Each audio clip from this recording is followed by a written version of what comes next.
सरदार शहर की राजनीति एक बार फिर से सुर्खियों में है, क्योंकि अविश्वास प्रस्ताव की पूरी प्रक्रिया अब से 3 से 4 दिन में पूरी हो सकती है। जिला कलेक्टर हैं वो अब कुछ दिनों में तारीखों का ऐलान कर सकते हैं। ऐसे में जोड़ तोड़ की राजनीति चरम पर है। तीनों ही गुट हैं वो लगातार पार्षदों को जोड़ने में लग रहे हैं, अपने अपने पाले में, अपने अपने खेमे में लाने का भरसक प्रयास कर रहे हैं। एक और राजकरण चौधरी खेमा जो कि अपनी संख्या है वो 14 से ज्यादा करने में जुटा हुआ है। वहीं दूसरी ओर बागियों का दूसरा खेमा जो कि अपनी संख्या 14 से बढ़ाकर वो भी एक आध पार्षद और बढ़ाने में, या फिर जो 14 है कम से कम उन्हें बचाने में लगा हुआ है। वहीं तीसरा जो खेमा है कांग्रेस का, वो अपने सभी 30 पार्षदों को एकजुट करने के लिए बाड़ेबंदी का सहारा लिए हुए है। तीनों ही इन गुटों की बात करें तो तीनों ही गुट हैं वो अपने अपने पार्षदों को लेकर आश्वस्त नजर आ रहे हैं। लेकिन इस पूरे के पूरे अविश्वास प्रकरण के अंदर कई सारे ऐसे मुख्य किरदार हैं जिनकी इस पूरे के पूरे खेल में अहम भूमिका रही है। इनमें से जो नाम है वो, कांग्रेस की बात करें तो उसकी ओर से फ्रंट फुट पर आके बैटिंग है वो इस दफा इस पूरे प्रकरण के अंदर जितेंद्र राजवी ने की, जो कि नगर अध्यक्ष हैं अनिल शर्मा के एकदम खासम खास हैं। इसके अलावा एक दूसरे रणनीतिकार भी है अब्दुल रशीद चाय, जिन्हें बबलू के नाम से भी हम जानते हैं।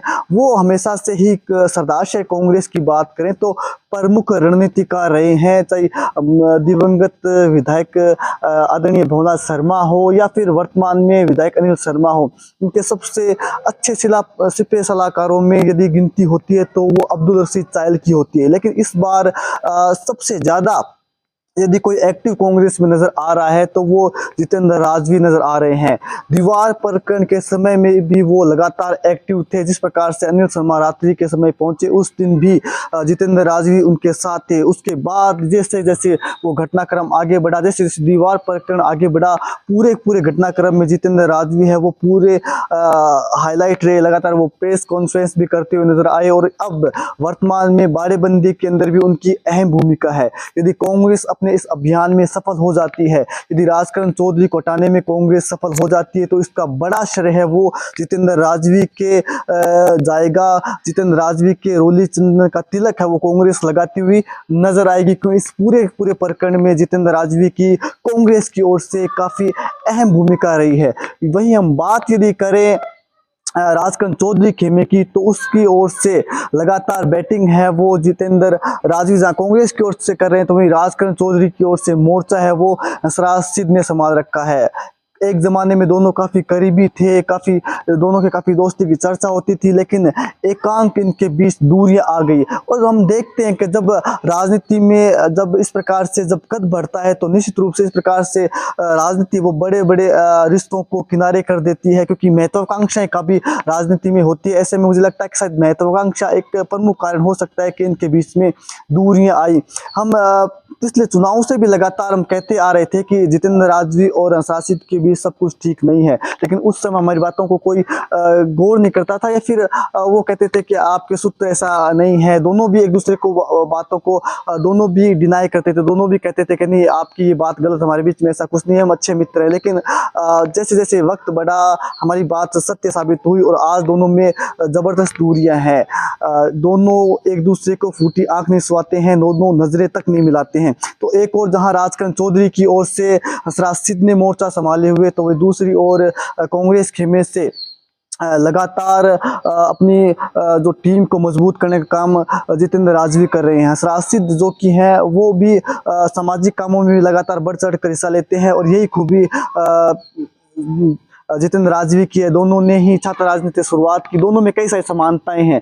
दोनों ने ही छात्र राजनीति शुरुआत की, दोनों ही टेम्पो यूनियन के अध्यक्ष भी रहे हैं, दोनों ने ही कांग्रेस से शुरुआत की, यूथ कांग्रेस से शुरुआत की, एनएसयूआई के अंदर भी दोनों ने काम किया, छात्र राजनीति की। लेकिन धीरे धीरे महत्वाकांक्षा जैसे जैसे बड़ी, दोनों ही किनारे हो गए और आज दोनों ही अलग अलग दलों में खड़े हुए नजर आते हैं। लेकिन दोनों जहां पर हैं, दोनों ने अपनी प्रासंगिकता को बनाए रखा है। दोनों ही अपनी अपनी पार्टियों में, दोनों ही अपने अपने नेताओं के बेहद करीबी हैं, और इनके जो नेता हैं वो भी इन दोनों का करिश्मा जानते हैं, दोनों की मेहनत को सराहते हैं, दोनों की ईमानदारी को सराहते हैं। इसके अलावा दोनों का झुंझारूपन है वो निश्चित रूप से सराहनीय है। इसके अलावा हम बात करें यदि तीसरा गुट जो कि 14 बागी पार्षदों का है भाजपा के, यदि उस गुट की बात करें तो उस गुट का नेतृत्व है वो दीपक बैद कर रहे हैं। दीपक बैद की बात करें तो वो भी कहीं ना कहीं सामाजिक कामों में बढ़ चढ़ के हिस्सा लेते रहे और पिछले लंबे समय से वो लगातार जो सरदार शहर का राजकीय अस्पताल उसमें सुविधाओं को सुधारने को लेकर लगातार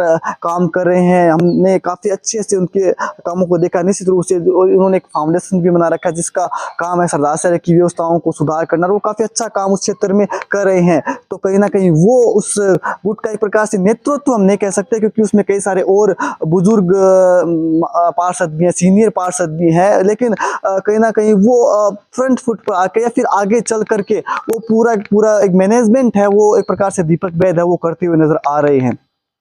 इसके अलावा एक अन्य नामों की बात करें तो ये प्रमुख वो नाम है जो कि इनके इर्द गिर्द वर्तमान में सरदार शहर अविश्वास प्रस्ताव को लेकर काम है वो चल रहा है। एक गुट है जो कि अपने सभापति को बनाने के लिए जी तोड़ मेहनत कर रहा है, तो वहीं दूसरी ओर वो गुट है जो कि सभापति को हटाकर अपने मन पसंदीदा नेता को चुनना चाहते हैं। तो ये वो किरदार थे जो कि इस पूरे के पूरे अविश्वास प्रस्ताव के अंदर काफ़ी अहम हो जाते हैं। लेकिन इस बार कहीं ना कहीं राजेश पारिक है वो पीछे छूट गए हैं, क्योंकि पिछले लंबे समय से उनको लेकर कोई विशेष खबर नहीं। हालांकि वो अविश्वास प्रस्ताव को लेकर जो बाड़ेबंदी कांग्रेस चल रही है उसमें भी वो नहीं गए हुए हैं, वो सरदार शहर में ही है। सरदार शहर में आपको वो दिखाई दे जाएंगे।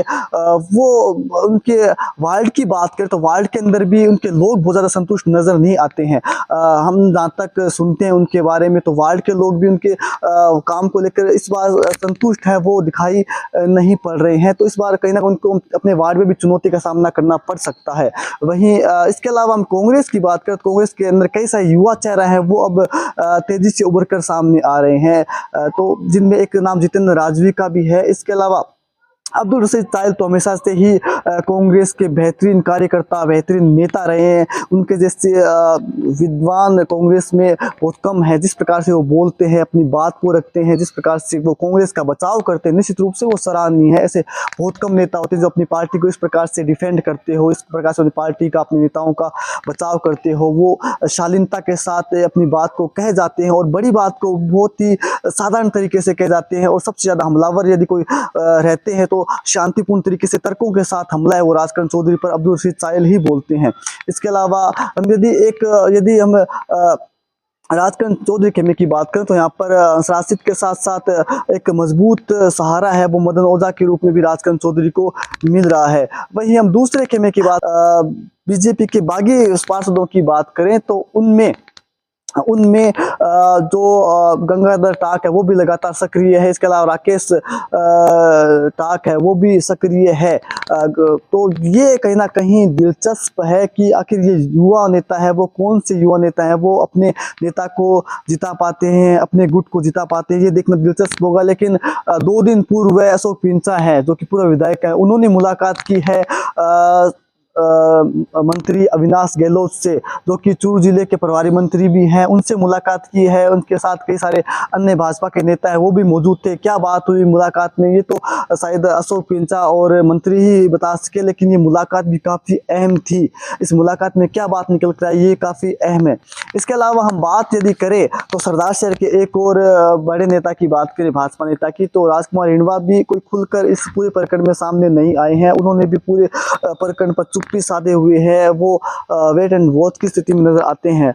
उनसे भी हम बातचीत करने की कोशिश करेंगे और जानने की कोशिश करेंगे आखिर उनका क्या रुख है, क्या सोचते हैं। लेकिन हाल फिलहाल में सरदार शहर भाजपा के लिए सब कुछ ठीक नहीं है। भाजपा के नेताओं को काफ़ी चुनौती का सामना इस समय करना पड़ रहा है, क्योंकि भाजपा को एकजुट करने में कहीं ना कहीं परेशानी है वो भाजपा के नेताओं को आ रही है। क्योंकि जिस प्रकार से 14 पार्षद भागी हुए हैं वो कहीं ना कहीं एकदम सख्त नज़र आ रहे हैं, बात पर अड़िग नज़र आ रहे हैं। उन्हें तोड़ पाना टेढ़ी चुनौती है वो राजकरण चौधरी के सामने है, लेकिन राजकरण चौधरी है वो खेमा भी कहता है कि हम पूरी तरीके से तैयार हैं, हमारा जो काम है वो लगातार जारी है, हम शहर का विकास कर रहे हैं, सड़कें चौड़ी कर रहे हैं, पार्कों का निर्माण कर रहे हैं, हमारे विकास के दम पर हमने जनता का विश्वास जीता है। लेकिन अब देखना होगा कि क्या वो पार्षदों का विश्वास जीत पाते हैं या फिर उन्हें निराशा हाथ लगती है। लेकिन जैसे ही कोई नई अपडेट आएगी तो आप तक हम पहुंचाने का काम करेंगे। और अगले 3-4 दिन है वो काफ़ी खास अहम सरदार शहर के लिहाज से होने वाले हैं, सभापति की कुर्सी के लिहाज से होने वाले हैं, क्योंकि जिला कलेक्टर अभिषेक सुराणा है वो 3 से 4 दिनों में संभवतः अविश्वास प्रस्ताव की प्रक्रिया को आगे बढ़ाना शुरू कर देंगे। तो ऐसे में सभी नेता हैं वो अलर्ट हैं और अपने अपने किलों को मजबूत करने में जुटे हुए हैं। और हम भी आपको पल पल की खबर है वो देने का प्रयास करेंगे और बताने की कोशिश करेंगे कि आखिर कौन सा नेता किस पर भारी पड़ता है, कौन सा गुट है वो इस समय मजबूत चल रहा है। लेकिन हाल फिलहाल में दिलचस्प है, ये कुर्सी की लड़ाई हो चली है।